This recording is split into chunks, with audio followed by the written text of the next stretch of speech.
I work for Source Fabric, which is an open source company. It's mainly has products for media. You can visit us at sourcefabric.org. Okay, so sorry.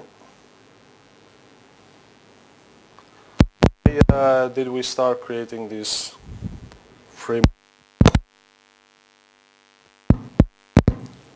Okay, thank you. Okay, so why did we create the Alibi framework, which is a REST framework? The main reasons, after making the proper research in the mainstream frameworks, we noticed that either they had something, but they're missing other parts. For instance, we needed a lot of pluginability and isolation of components in order to have proper customization, since we might have different clients in media organizations that have different requirements. So customization was one important thing to have. Then another problem was the fact that when you committed to a normal framework, usually are really committed to that, in the sense that if starting writing REST APIs in Django, you need also to write, besides the business logic, also the representation, like you're strictly JSON, strictly REST. We need something, for instance, one client might at some point request, well, we use SOAP, our application uses SOAP. What can you do about it? So we needed also to have this ability to later on change how we render the data without the need of re-implementing all the logic that we already had. Of course, everybody in scalability. That was also one concern. The framework is in such a way written that you can distribute or separate business logic. Since REST is stateless, you can have multiple machines serving special purposes, like one machine handling user management, one machine media hive, so forth and so on. So you can actually scale vertically or horizontally as you need to. And we also have the reusability part. This is mostly linked with the fact that we have a service-oriented architecture. So in order to be able to not write the same stuff more than once, we had this approach. And there's also some magic happening behind all of this, in the sense that REST is based on model layout, like, sorry, just a second.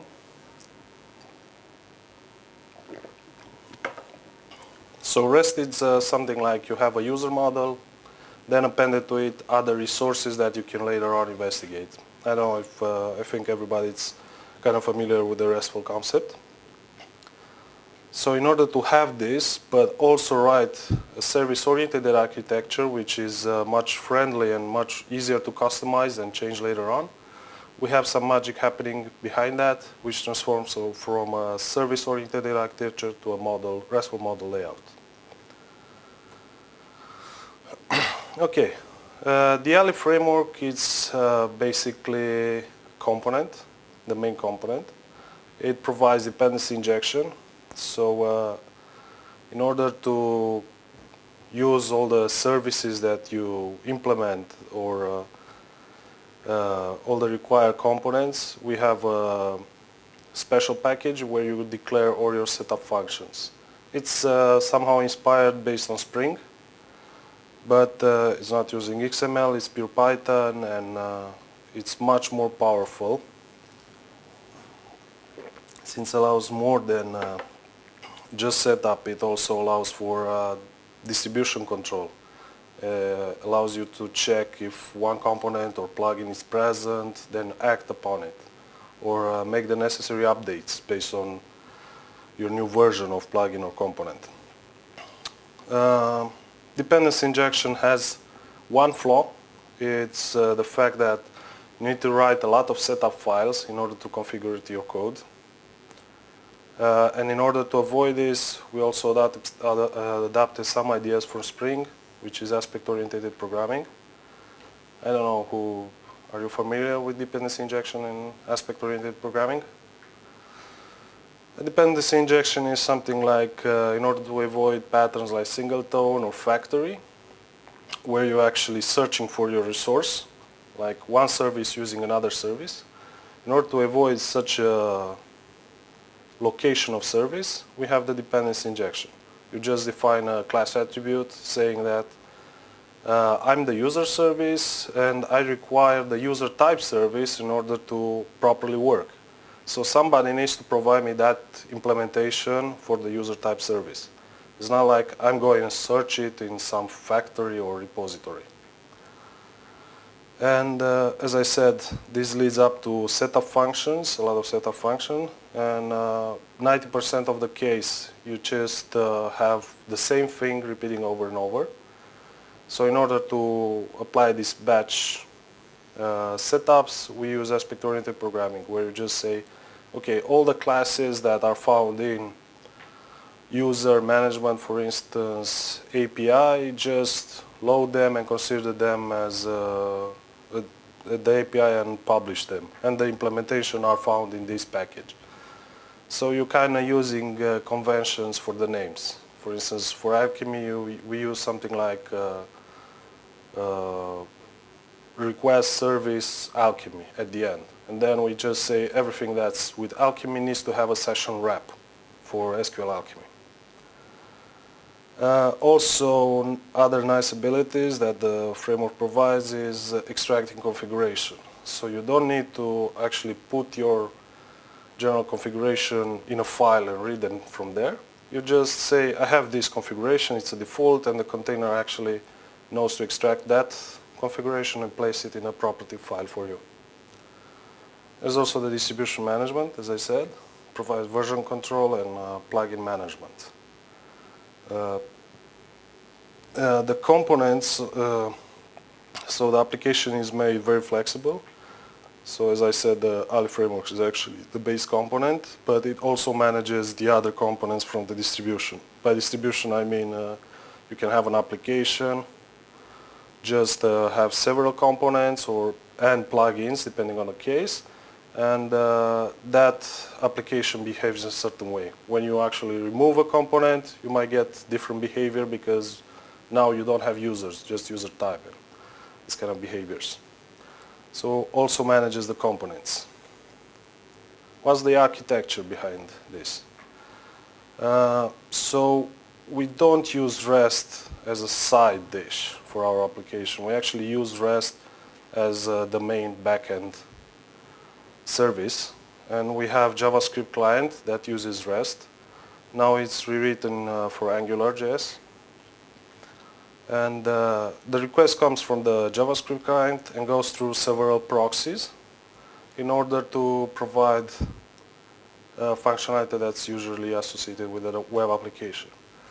Since RESTful applications are stateless, so you're not allowed to keep information about user or change states between requests, so you don't have security there.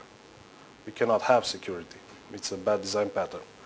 So that's why we have the gateway. It automatically handles the blocking of URLs or redirecting or whatever is necessary. The cache, I think it's very obvious. We also have a CDN component. Since REST is just handling data models, there's no content there. There's no files, there's nothing like that. So we need another server to provide us, to stream us the content files like the client JavaScript files or media files and stuff like that. The CDM is actually now a simple implementation that we can have, but that actual CDN can be even a third-party application or something else, like we can use MongoDB or something like that. The assemblage is something that we invented. The biggest problem with REST is the fact that you have huge amounts of requests. If you have a user list that has 10 users in it, you don't get the entire user there. You just get a reference to where you can fetch the user. So this means if you have a 10 user list, you'll need to make like 11 requests to actually have a table with those users, which is it's not very good. Creates latency, big problems. So in order to avoid this, we have this proxy server that actually has the ability to make those requests for you. You just specify, okay, I want the user list, but please fetch me also the user entity based on the reference that the user have and compose a response that contains all of them. This is much better than, for instance, a keep connection alive or something like that, where you just get a response, then send the next request, because you don't have the latency. You just get the response once. You don't need to read the previous response. We also have the notifier, which basically watches the REST data for you and pushes through WebSockets all the changes to the client. So this avoids, like, for instance, if you have a user list and you know you need refreshing on that because it's a lot of traffic, the notifier actually avoids the need of making multiple requests to the same user list by pushing the changes to you. So it's not the REST server, it's REST, but all the other proxy makes the actual work with REST much more friendlier. Here's a brief discussion of the proxy server. So we have the CDM, the cache, the gateway, the assemblage, and the notifier. That was the previous things I was saying. Okay, so now we end up to the REST server. What exactly does the REST server do? So as I said, the magic. From a service-oriented architecture, it's creating a model layout, like we'll see in the, like attaching one model with another model based on either services or model definitions. Also provides transforming, like making your models be represented either in JSON, XML, SOAP if you need, or whatever other technologies, since we already have all the data. Like we have the metadata, we already know what components, what types we have, so we can do all of that very easily. And the container relies on plugins in order to provide the models that are related to the users. The plugins need only to implement the business logic, not more than that. Like they don't need to care how it's rendered, how it's represented, nothing like that. They need to be stateless, so they don't need to contain any data from one request to another. They don't have to worry about caching or security. We'll make a simple example. As I said, because of time constraint, this is a really simple example. That makes an idea on how easy it is to create something. So this is the model. We just define a class with class attributes saying ID it's type integer, name is string, and description also string. The class is randomly right. And you see we need to decorate it with a model. We need to specify to the container that this class is actually a model that you need to represent. It's not mandatory, but usually models need to have an ID. So I'm specifying that the ID is actually the ID attribute. This helps in constructing the URL. And now we have the service, which provides these models. Maybe I should mention that the model has no business in it, so it's just a data carrier. All the business is found in services. So it's a simple service. We just have a method getById where we actually provide the right model based on a right ID model. We also need to decorate with service, the service class, and we call all the functions that we need to expose to the REST API. We use annotations in order to inform the container that the ID is actually the right ID I'm talking about. So he needs to know this kind of information. Like you need to specify, okay, this function will accept an ID and return an ID model. In this case, now the container will know how to handle this method. We'll see later on how it's done that. The implementation is rather rudimentary implementation. We use mainly SQL Alchemy for our implementations, but I didn't want to go too deep because of time. So we just say create a right model, set the ID that was provided, a name, a description, and just return that right. It's just something to see if it's working. Okay, as a result, we have a XML representation. We just have this URL, localhost 8080, resources, right, which is the model name, and then the ID. So this URL is basically constructed based on your specifications in the annotation for the service. So it automatically associates this URL with the getById method in your right service. So you can see here the model gets represented in XML. What I should mention also, the services are never found as being represented in the models. For instance, if I change my service name or my function's name, will not affect how the application behaves. Those are not used anywhere. If I change my model name from right to user, that will get reflected though. So the model is the primary thing that it's used. The services are just associated based on annotations. And here's a simple JSON, so it knows to represent the same model, either JSON or XML. What we use is Python 3. As I said, SQL Alchemy, it's our main ORM we use. We have really nice way of embedding our REST models with declarative models from SQL Alchemy. We also have query models, which are easily integrated. The query models are actually reflecting data that you can filter by your models. That can also be handled for you automatically. We use Babel for internationalization scanning, Mongrel for production deployment, especially, and Mongrel and Zero and Q.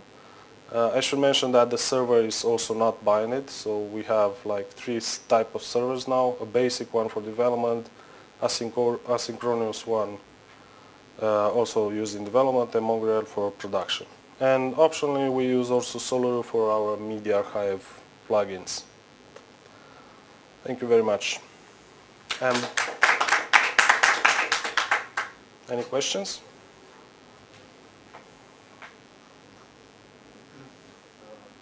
Can you show some example of how to build your SQL Alchemy model? For example, I have SQL Alchemy model and I want to expose it to the clients on their desktop.